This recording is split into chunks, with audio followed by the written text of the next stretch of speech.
गुरुजी, शुक्राना गुरुजी, अनंतम शुक्राना हमारे गुरुजी महाराज का। ओम नमः शिवाय, शिवजी सदा सहाय। ओम नमः शिवाय, गुरुजी सदा सहाय। शुक्राना अनंतम शुक्राना।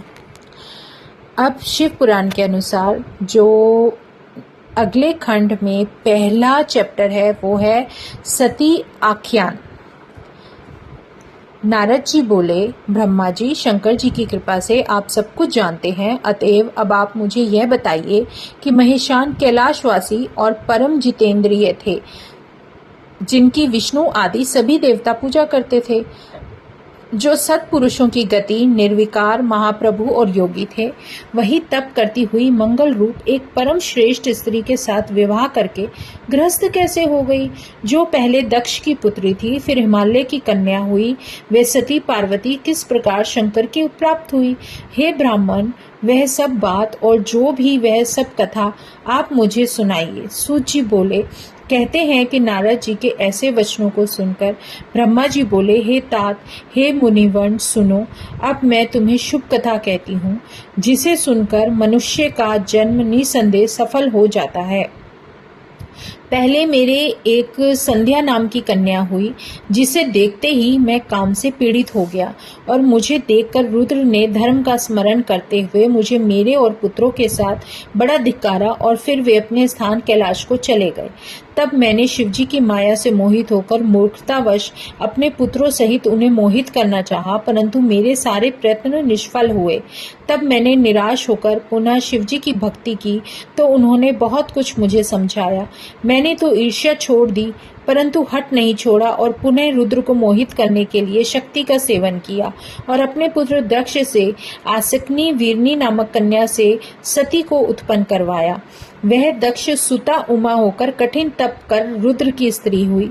तब वे रुद्र स्वतंत्र होकर भी संतान उत्पन्न करने की इच्छा से रूप धारण कर मोहित हुए और रमण करने लगे। रुद्र के गृहस्थ आश्रम में आकर सुख से कितने ही समय व्यतीत हो चले, उधर शिवजी की माया से दक्ष को गर्व उत्पन्न हो गया और वह परम शांत निर्विकारी महादेव जी की निंदा करने लगा। उसने बड़े गर्व से एक विशाल यज्ञ किया, जिसमें उसने मुझको, विष्णु जी को और भी सभी देवताओं और ऋषि मुनियों को तो बुलाया, परंतु अपने जमाता महादेव जी की और अपनी पुत्री सती को नहीं बुलाया। इस पर एक कौतुक करने के लिए सती और अपने पिता के घर गई। वहां यज्ञ में रुद्र का भाग न देखकर अपने पिता से रुद्र की निंदा सुनकर उन सबकी निंदा करती हुई उन्होंने वहीं पर अपना शरीर त्याग दिया। यह सुनकर देव देवेश ने परम कुपित हो अपनी जटा का एक बाल उखाड़कर वीरभद्र को पैदा कर दिया, जिसने जाकर दक्ष का यज्ञ विध्वंस कर उसका सिर काट डाला तथा उपद्रव किया। समस्त लोकों में अशांति फैल गई। लोग दीन वत्सल रुद्र की प्रार्थना करने लगे। महात्मा महेश ने कृपा करके दक्ष को जिंदा किया, फिर सबका सत्कार करके यज्ञ करवाया। सती की देह से उत्पन्न ज्वाला जाकर पर्वत पर गिरी, जिससे उसे ज्वालामुखी होकर पूजित हुई। आज भी जिसके दर्शन से सब कामनाएं सिद्ध होती हैं, फिर वही हिमालय की पुत्री हुई, जिसका नाम पार्वती पड़ा। उसने कठिन तपस्या द्वारा शंभु को प्राप्त किया। हे मुनीश्वरों, आप लोगों ने जो पूछा वह मैंने बताया। जो मनुष्य इस कथा को सुनेगा सब पापों से छूट जाएगा, इसमें कोई संदेह नहीं है। दूसरा चैप्टर है शिव पार्वती चरित्र और कामदेव उत्पत्ति। सूत जी बोले, इस प्रकार उनके वचन सुन नैमिषारण्य वासियों ने पाप नाश करने वाली कथा को पूछा। नारद जी बोले, हे विधि, हे महाभाग, शुभदायिनी शंभु की कथा को कमल रूपी आपके मुख से सुनकर हे महाप्रभु मैं तृप्त नहीं हुआ। हे विश्व के रचने वाले, वह संपूर्ण शुभ शिव जी के चरित्र दिव्य सती जी की कीर्ति से युक्त कहिए। मुझे सुनने की इच्छा है, किस प्रकार सती दक्ष की स्त्री में उत्पन्न हुई और कैसे महादेव जी ने स्त्री के करने में मन दिया। पूर्व किस प्रकार दक्ष के कोप से सती जी ने शरीर छोड़ा और हिमवान कन्या होकर आकाश में आई। पार्वती का उग्र तप और उनका विवाह किस प्रकार हुआ और असुरों का नाश करने वाले महादेव जी की अर्धांगिनी कैसे हुई। हे महामती, यह सब आप हमें विस्तार में कहिए। आपके समान संशय का नाश करने वाला और कोई दूसरा नहीं है। ब्रह्मा जी बोले, हे नारद जी, परम पवित्र गुप्त से गुप्त दिव्य सती और शिवजी का शुभ यश सुनो।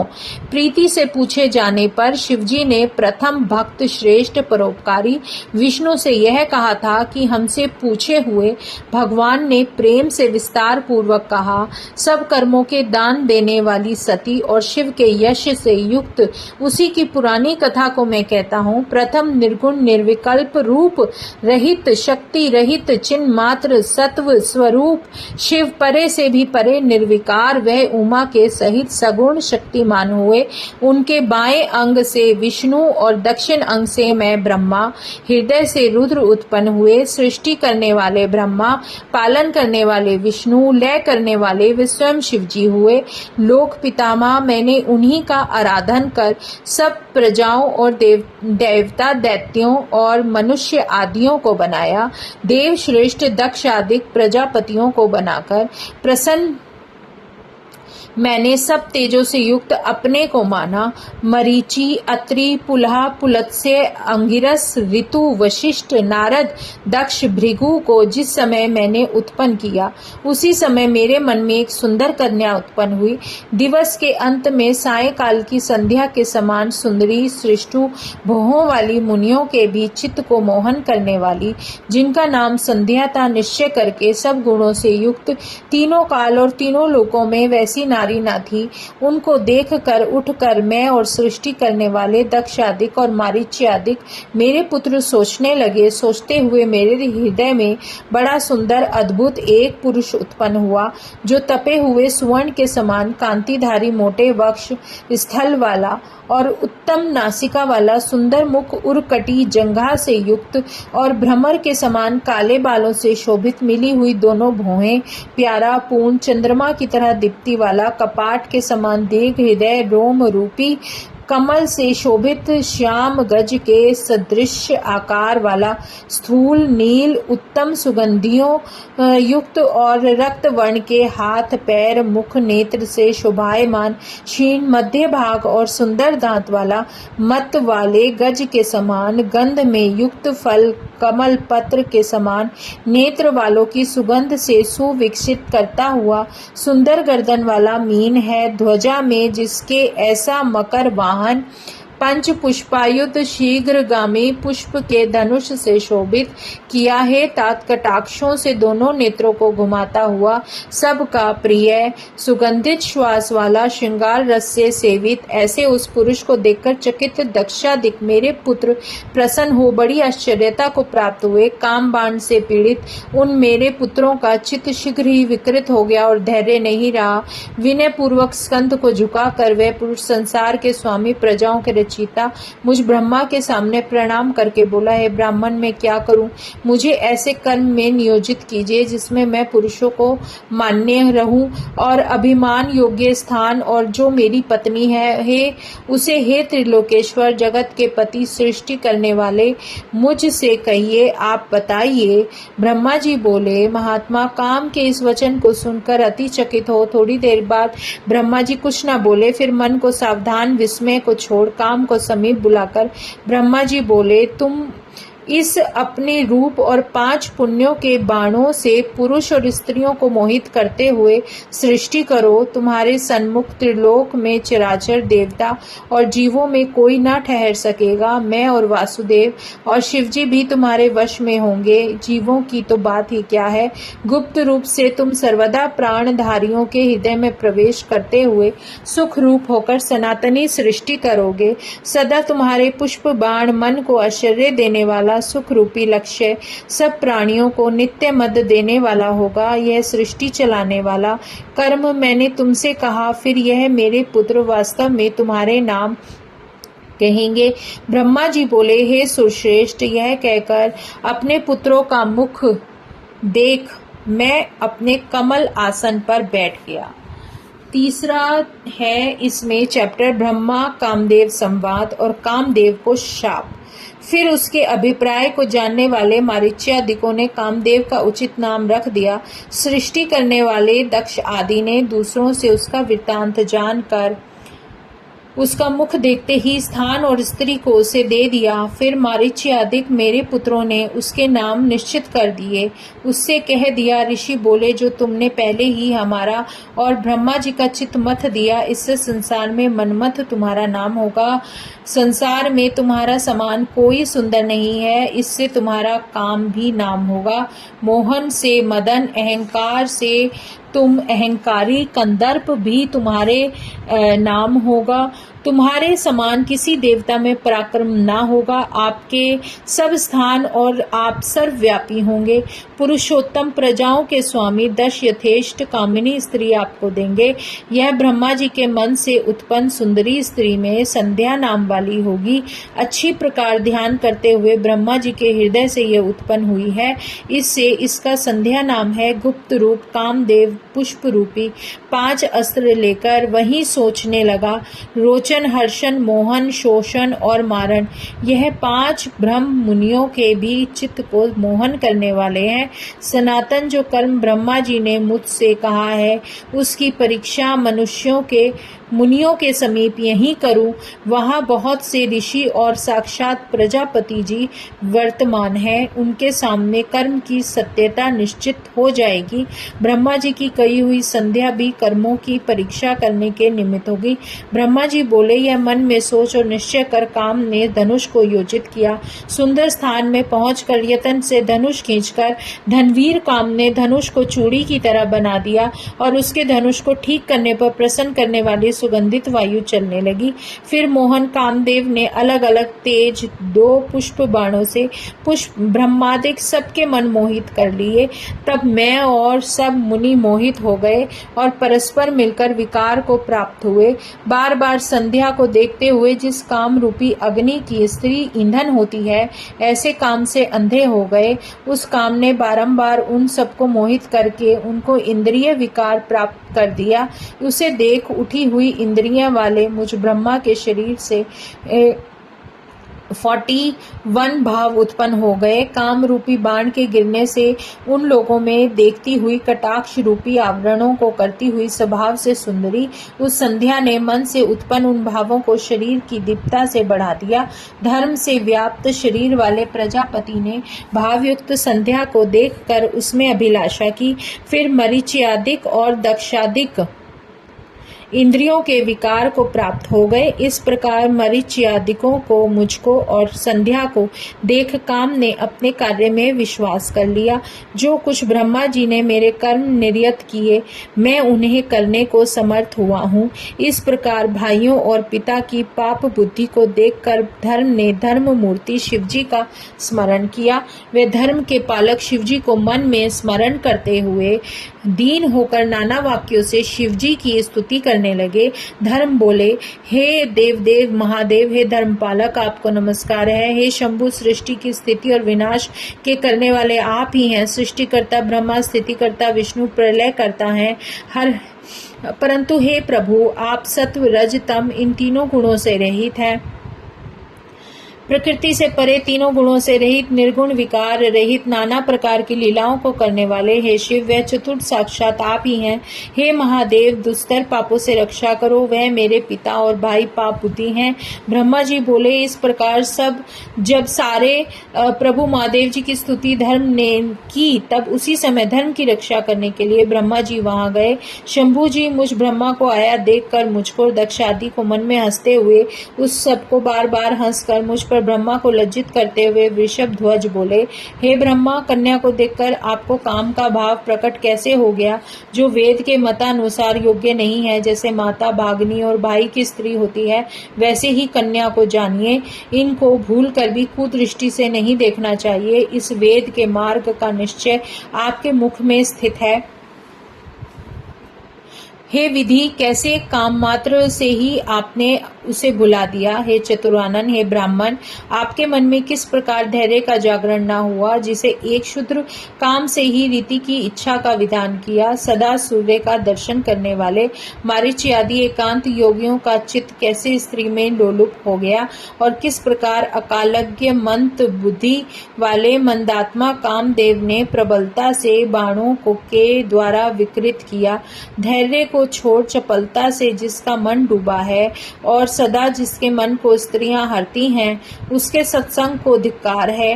ब्रह्मा जी बोले, इस प्रकार लोकेश में श्री शिव जी का वचन सुन द्विगुण लज्जा को प्राप्त हो पसीने में डूब गया। काम रूपिणी उस संध्या को चाहता हुआ भी मैं शिव जी के भय से काम को रोक विकार को छोड़ता हुआ, हे द्विजोत्तम, जो मेरे शरीर में जल गिरा उससे अग्नि वाशतादिक पितृगण उत्पन्न हुए। मेघ के समान कांति वाले, फूले हुए कमल के समान आँख वाले, नित्य यति भाव से रहने वाले, पुण्य रूप संसार में विमुख 64,000 अग्निश्वाता पितर, 86,000 बहिर्षद पितर हैं, जो दक्ष जी के शरीर से जल गिरा उससे समस्त गुण युक्त एक कन्या उत्पन्न हुई। दुर्बल शरीर वाली, सूक्ष्म कमर वाली, मृदु अंग वाली, सुंदर दांत और सोने के समान दीप्ति वाली, पूर्ण संपूर्ण अंग रमणीय, पूर्ण चंद्र के समान मुख वाली, कमल के समान कांति वाले, मुनियों को भी मोहन करने में समर्थ रति नाम वाली स्त्री को देख निगृहित इंद्रिय क्रियाओं वाले मरीच्यादिक छहों के मध्य में से वशिष्ठ और ऋतु को छोड़ दूसरे चारों पुलत्स्य और अंगिरस का भी वीर्य पृथ्वी पर गिर पड़ा। उससे दूसरे पितृगण उत्पन्न हुए। सोमपा, अज्यपा, सुकाली, हविष्मान, कव्यपा संज्ञक हुए। क्रतु के सोमप, वशिष्ठ से सुकाली, पुलत्स्य से अज्यपा, अंगिरस से हविष्मान उत्पन्न हुए। हे विपेंद्र, चारों दिशाओं ने संसार के पितर कव्यवाट और अग्नि वाशतदिकों के संपन्न उत्पन्न होने पर धर्म कर्म से परायण शंभु के द्वारा संदृष्ट निर्दोष संध्या पितरों के उत्पन्न करने वाली होकर उनके उद्देश्य से युक्त हो जाती। भई फिर शंकर जी के वचन से लज्जित पितामह में भौहें टेढ़ी कर कंदर्प से क्रोधित हुआ। इस बीच महादेव जी संपूर्ण मुनियों को अनुग्रहित कर अपने धर्म की रक्षा भी करके शीघ्र ही अंतर ध्यान हो गए। मुख देख अभिप्राय जान महादेव जी से भी भयभीत काम ने शीघ्र ही अपने बाण खींच लिए। अति बलि क्रोधित कमल की उत्पत्ति वाला मैं जलती हुई अग्नि के समान जलने लगा। महादेव में दुष्कर कर्म करके ओमकार से मोहित है कंदर्प, तू शिवजी के नेत्र से जल जाएगा। यति मुनियों और पितृगणों के सामने मैंने काम को यह शाप दे दिया। इस प्रकार भयभीत रतिपति धनवा को छोड़ बड़ा कठिन शाप सुन प्रकट हुआ। हे मुने, दक्षादिक मेरे सुत या पितृ समूह और संध्या, इन सबके सामने काम मुझसे बोला, न्यायी आपसे अन अपराधी मुझसे ऐसा कठिन शाप कैसे दे दिया। हे ब्रह्मा जी, जो कुछ मुझे आपने कर्म बताया वही मैंने किया, इसलिए मुझे शाप देना अनुचित था। ब्रह्मा विष्णु शिव के सब बाण तुम्हारे बाण से पीड़ित होंगे। यह जो आपने कहा था मैंने परीक्षा की थी। हे जगत पिता ब्रह्मा जी, मैं निरपराधी हूँ, मेरा अपराध नहीं है। यह शाप और यह समय कठिन है। ब्रह्मा जी बोले, संध्या, इस समय मेरी कन्या को आपने जो काम से लक्षित किया, इससे मैंने शाप दिया। हे काम, शांत क्रोध होकर मैं तुझसे कहता हूँ, गत संदेह हो, भय छोड़ सुखी हो। महादेव जी के नेत्र त्रिरूप अग्नि से भस्मित होकर तुम शीघ्र ही शरीर पाओगे। जिस समय महादेव जी अनायास विवाह करेंगे तभी वही आपको शरीर देंगे। ब्रह्मा जी बोले, मुनियों के देखते देखते लोक पितामह में काम में कहकर अंतर ध्यान हो गया। इस प्रकार मेरे वचन को सुनकर वे मुनि और काम सुखी हो शीघ्र ही अपने स्थान को चले गए। अब 4th चैप्टर है कामदेव और रति विवाह। नारद जी बोले, हे ब्राह्मण, इसके पश्चात फिर क्या हुआ वह भी आप कृपा करके मुझसे कहिए, क्योंकि भगवान शंभु के सुंदर चरित्रों के सुनने की मेरी बड़ी ही अभिलाषा है। महादेव जी ब्रह्मा जी बोले, हे नारद, जब शिव जी अपने स्थान चले गए और मैं भी अंतर ध्यान हो गया, तब दक्ष ने कंदर्प से कहा, कंदर्प, तुम्हारे समान ही समान गुण वाली मेरी पुत्री को तुम पत्नी के रूप में ग्रहण करो। ऐसा कहकर दक्ष ने अपनी देह के देह के पसीने से एक स्त्री को रति नाम से प्रकट करके उस कंदर्प के आगे खड़ा कर दिया और दक्ष की उस परम सुंदरी कन्या से विवाह करके काम बड़ा प्रसन्न हुआ। उस समय काम आनंद के कारण ब्रह्मा जी के दिए हुए शाप को भूल गया और मोहित होने के कारण दक्ष जी से कुछ भी ना कह सका। उस समय महान महान सुखदायक आनंद उत्सव हुआ, जिससे अपनी कन्या को प्रसन्न देखकर दक्ष भी बड़े प्रसन्न हुए। शुक्राना गुरुजी का आज 4th नंबर का चैप्टर कामदेव और रति विवाह तक संपूर्ण हो चुका है। अब आगे आएगा कि संध्या की तपस्या कैसे शुरू हुई। शुक्राना गुरुजी का अनंतम शुक्राना। ओम नमः शिवाय, शिवजी सदा सहाय। ओम नमः शिवाय, गुरुजी सदा सहाय। शुक्राना, अनंतम शुक्राना। जय गुरुजी, जय गुरुजी, जय गुरुजी।